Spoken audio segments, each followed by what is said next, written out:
Alright guys, now we're talking about Adderall XR. Welcome to episode 184. Alright, so Adderall XR came out around 2000s. It's a long-acting prescription medication used mainly to treat ADHD, and it is a controlled substance. What it is, it's a mix of amphetamine salts, extended release. There is an immediate release, but it's only sold in the USA, and you have to really find the authentic ones. It's not a brand name. It's not like Adderall XR.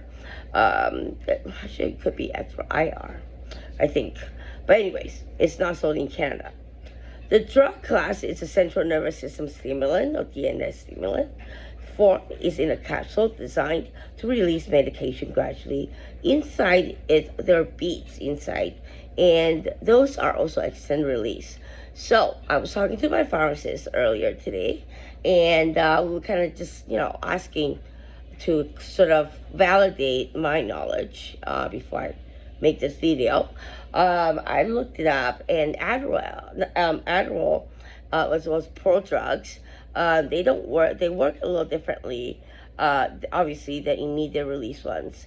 And even if you crush it up and snort it or inject it if you want to, I wouldn't know why, but intravenously or intramuscularly, it won't work as well as maybe immediate release could have. But don't do it. So how it works obviously increases the level of the key brain chemical such as dopamine and norepinephrine. That's what we talked about. These chemicals obviously, again, affect attention in both control, alertness, especially in brain areas like your prefrontal cortex. Prefrontal cortex, that's all Dr. Barkley talks about. So, there we go. What I actually want to talk about is the release, hour by hour breakdown release of Adderall XR, because I've been asked people that's on Concerta or Adderall XR, it's like, how do you know when to read those? Well, I'm on the IR, so I know when to read those. Like I said before, when my brain goes mushy, I know to read those. However, for XR, I've tried, and it's very different. I don't even know when to dose it. Again, read those, and I don't even know my dosage that I need to take in order to feel that level of ableness to work, or to just function on daily life and be normal.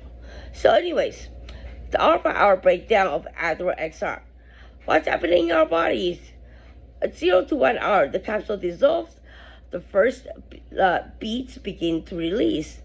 It's little no effect to you. 1 to 2 hours, your blood level is rising. That's the first phase. There's a subtle increase in alertness. 2 to 3 hours into it, it's approaching the first peak.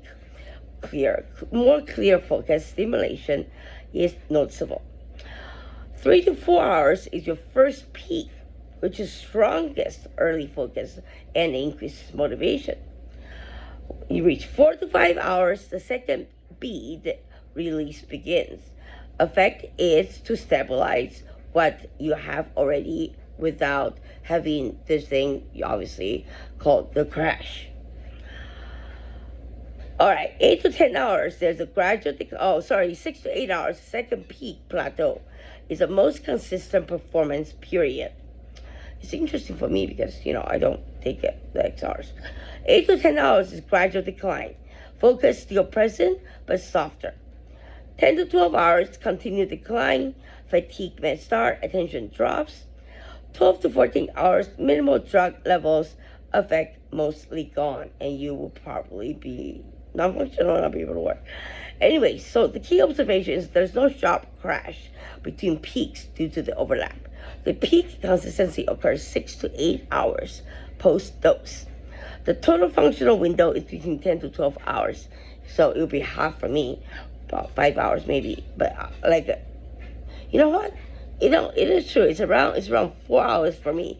But I need 90 milligrams in order to feel the effect, and I can take the immediate release normally the methylphenidate like I do, because then I won't feel the effect. I've tried it with my doctor. So anyways, that's it for now. The rest you can read in the description, and thank you for watching again. Take care.